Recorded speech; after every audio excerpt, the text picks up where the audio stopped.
Gracia Padre, Vita Maltrado, Leah Gladys, for Christopher C.S. Mayor.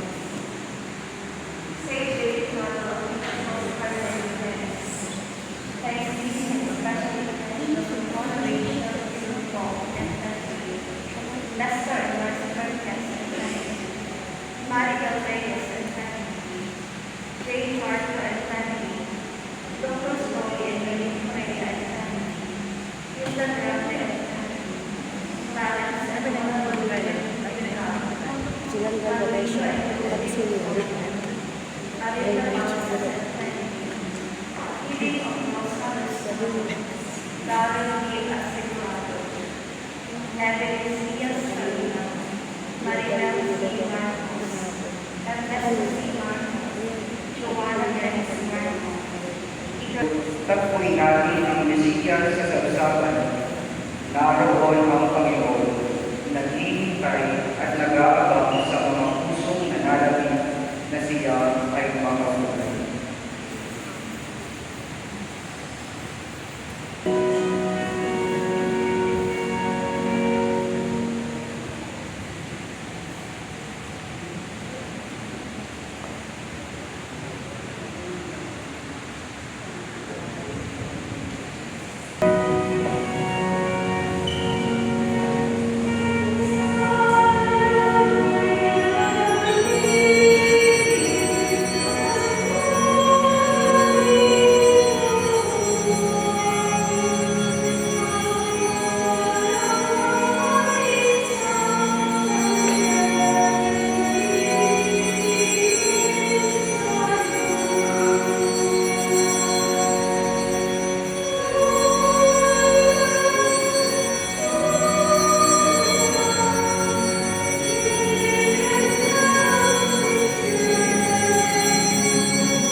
Noong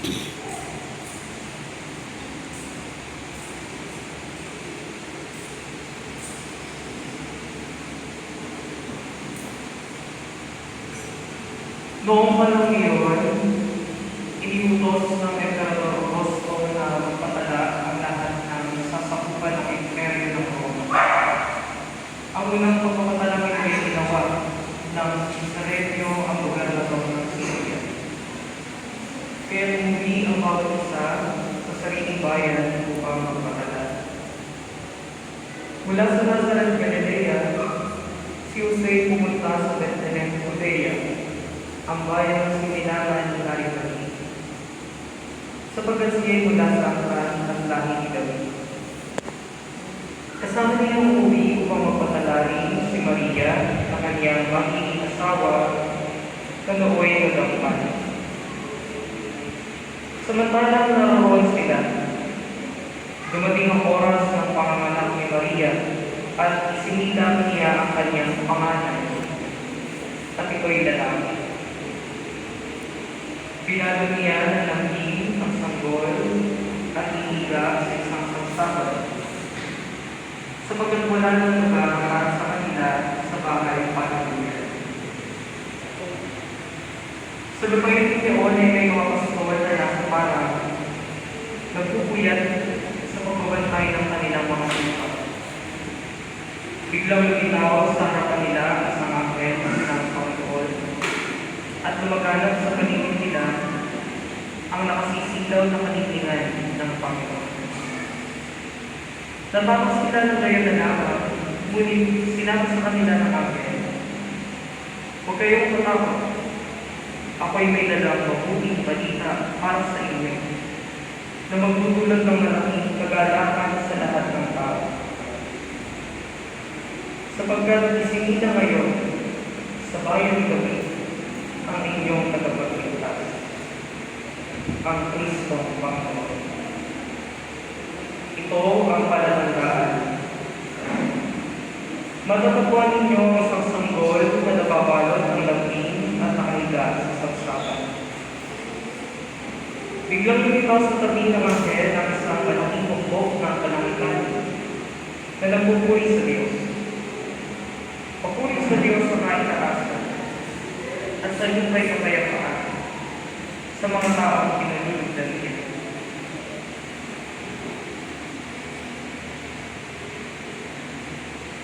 Ang mabuting balita ng Panginoon. Pumupuri ka nga.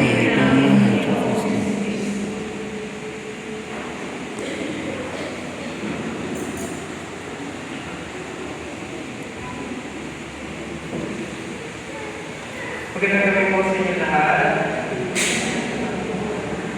Medyo mahaba po ang aking ipatayin natin ang ating pananaw. Nasampalataya. Sa Diyos ng mga kapatid na may iwan na nagtupa. Sumasampalataya ng Kristo. Diyos Panginoon. Nagpapataw siya ng Kristo.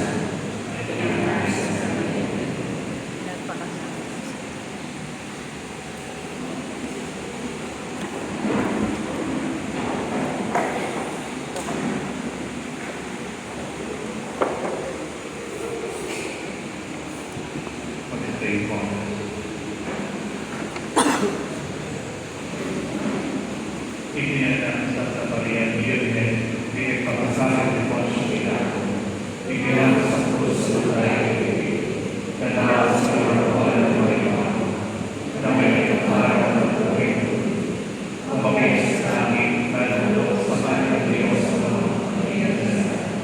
Doon mula paligid ang tupong sa mga buhay at ang patay ng tao.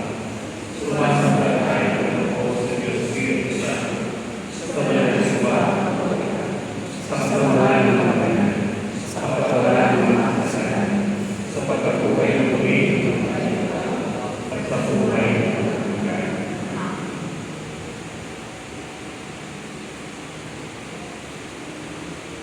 Kapatid, kaysa ng mga anghel sumasamba at nagmumuli sa pagsilang ng kapagligtas, ipahayagin natin ang ating pasasalamat at papuri sa Kanya Langit ang mga kanilingan at panalangin ng ating Kristiyano sa sambayanan. Ang ating pong tutubuan sa bawat kanilingan, luwalhati kay Kristo isinilang sa Belen. Luwalhati kay Kristo, sinilang sa Belen. Ipanalangin natin ang aming Santo Papa Leon XIV, Obispo Reginius, mga obispo, pari at mga religyoso sa buong mundo. Naway ang pilaya ng pagsilang ni Jesus ang magpalakas ng kanilang medikasyon at katapatan sa simbahan. Manalangin tayo sa Panginoon. Luwalhati kay Kristo isinilang sa Belen. Ipanalangin natin ang mga lider ng ating pamahalaan upang ang tiwala ng pagsilang ng Mesiyas ay magbigay ng linaw sa kanilang mga tungkulin at unas sa mga suliranin ng ating bayan at pamahalaan. Manalangin tayo sa Panginoon. Luwalhati kay Kristo isinilang sa Belen. Ipanalangin natin ang mga nasa bagamutan, ampunan, pinagbuan, mga nag-iisa, at magpapasko na malayo sa kanilang mga mahal sa buhay. Upang maramdaman nila na kasama nila ang Diyos sa kanilang pamamulila, manalangin tayo sa Panginoon. Luwalhati kay Kristo isinilang sa Belen. Ipanalangin natin na tayong lahat na natitipon ngayon ay maging bukas sa pagsilaw na Jesus sa ating mga puso, sa pagkakaroon natin ng panatag na lagi siyang naglabi sa banal na Eucharistia ng may malinis na puso at kalooban. Manalangin tayo sa Panginoon. Luwalhati kay Kristo isinilang sa Belen. Ipanalangin natin ang mga kapatid natin pumanaw, naway kaawaan sila ng Panginoon upang kumiglay sa kanyang mapayapang piling sa kaharian ng langit. Manalangin tayo sa Panginoon. Luwalhati kay Kristo isinilang sa Belen. Sa pagbibigay mo sa amin ay tungtungan.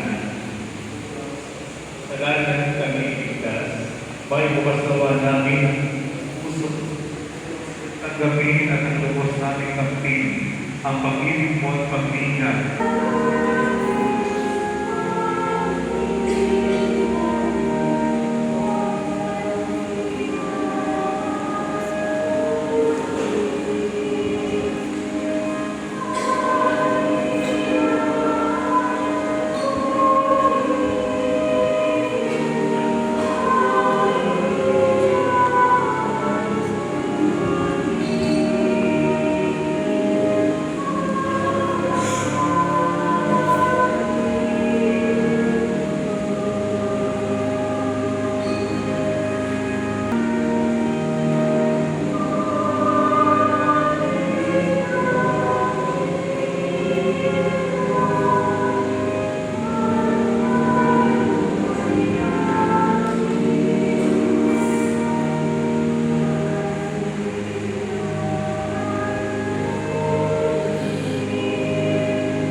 mga nag-ubaho sa aming kaabangan, ay siya daw ang paranan sa aming pagkampo bilang nagpapamagitan.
Sa pagdulog namin sa iyong katuwiran, Diyos sa totoo at nabubuhay ngayon. Kaysa ng simbahan, ipinagdiriwang namin sa gabi nito ngayon ang dakilang pagsasahan ng Pasko ng pagsilang ng kapagligtas sa San Libutan. Noong siya'y panganak sa Santa Maria na nagkalatao at nanatili pa rin ulitin. Pinarangalan namin ngayong pinagpuna ng Diyos at Panginoon namin Yesu Cristo, si Maria ng Maranatang Virgen, then pinapatiyak ng kanyang puso si San Jose, ang iyong pinagpalang mga martir at apostol na sina Pedro, Pablo at Andres, at ang lahat ng iyong mga banal. Pakundagan sa kanilang ginawang mga kabutihan at walang sawang pagdalangin para sa aming kapakanan. Kami ay lagi mong paninaan at magsakit. Ang managing iyong tunatulang at proteco ng iyong buong angkan, lobby mo kami makapabuhay araw-araw sa iyong kapayapaan. Huwag mong ipalitulan na kami makawali sa iyong kailanpaman. Ibigaw mo kami sa iyong pangalimutan.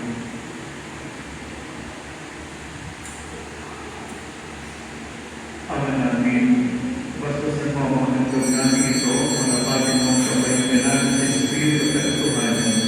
Kaya para sa amin, ito'y kayo ng aming katawan at tubo na pinakamamahan ng anak ang aming Panginoon Yesu Cristo.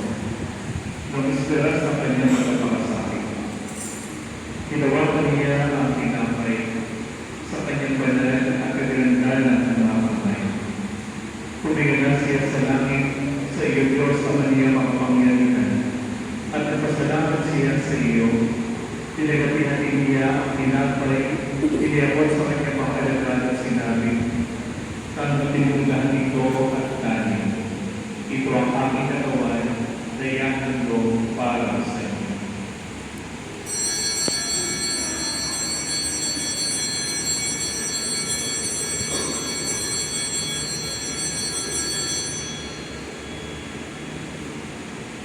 Kaya ginagawa ito ang matapos ang patunan. Hinawakan niya ang malis na ito ng pagpapala. Sa kanyang banal at kagalandanan ng mga kamay. Muli kanina ang pinasalabatan, iniabot niya ang malis sa kanyang mga alagad at sinabi, tanggapin niyo lahat ito at kinin. Ito ang malis sa mga tugo ng bago palang hanggang iban. Ang aming tugo na ibubuhos para sa inyong para sa lahat. Sila magpapatawad ng mga kasalanan, gawin ito sa pagkalaanan sa amin.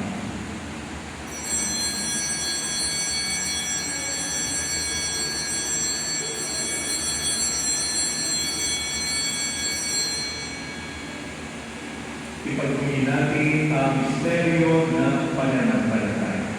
Buo ng iyong bayang banal ay nagdiriwang sa alaala ni Cristo na iyong alam ng aming Panginoon. Ginuulitan natin ang kanyang dakilang pagkapakasakit, ang pagbago niya mula sa kamatayan, at ang matagumpay na pagkamit niya sa kalangitan. Kaya mula sa mga biyayang sa iyo rin ang galing, inihahandog natin sa iyong patas taas ang kamakalan. Ang pagkahain ito na katangi-tangi ang dalisay. Ang pagkain ay ibinay buhay kay Danban, at ang ang inyong pinagiging gagaling ng walang katapusan. Mas dako na po ang kasiyahan ang aming mga alay nito. Ganapin mo sa mga ito ang ginawa mo sa mga nagkumiyabe, ang lingkod na katapat sa iyo. Sa paghahari ni Abraham, tama namin sa pananampalatayang totoo, at sa inihanda ginapit alam ni Melchizedek na paligiran mo, paunahan mo ay matanggapin ang banal at dalisay na pagkakain.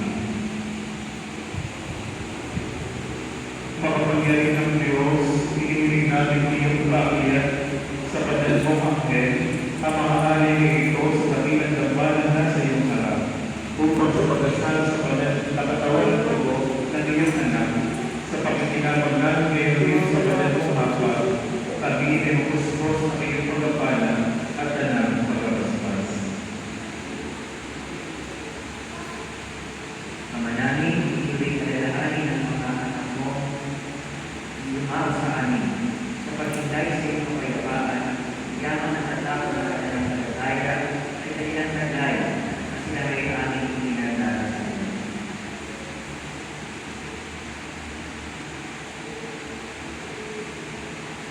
Sila at ang nananahintay sa katungan ni Kristo ay aming pinagdarasan sa iyo. Kung pakipagpigyan mo karating sa pagkasalo, pag-iiwanan, at ang pagpapahinahan sa iyo. Kahit na kami ay mga makasalanan ng mundo, kami rin ay iniwala sa kanyang tumapaw sa pagkakapagigay sa aming pamumuhay araw-araw. Kaya pa rin napapagay kami ang pag-ugnay at makapiling na may mga banal sa walang karamihan. Sabi ng mga Bautista, Esteban, Arias, Bernadette, at ang lahat ng iyong mga banal, kami naway makapisalita ng dahil sa aming ginagawa sa pagkilang kulang na kulang, kundi makundangan sa iyong pagtutulong sa aming kakilangan. Pamamagitan ng aming Panginoon Kristo, sa kanyang pamamagitan, na nagbubuti at bubunito, ilalo mo pinaikiran, pinababanal, buhay, pinabasbasan sa aming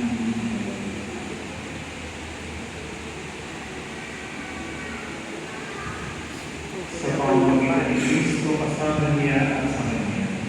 Ang lahat ng parangal at papuri sa iyo, Diyos ang makapangyarihan, kasama ng Espiritu Santo, magpasawalang hanggan.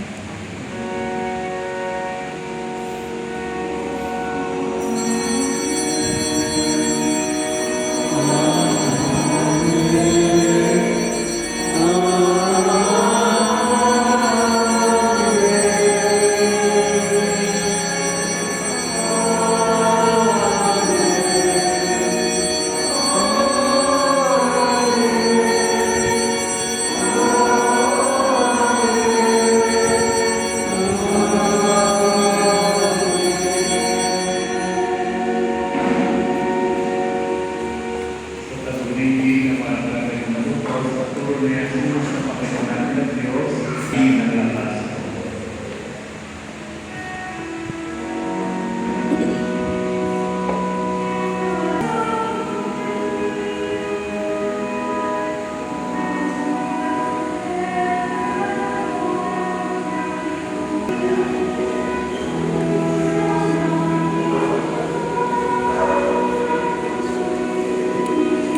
Dito tayo magpas.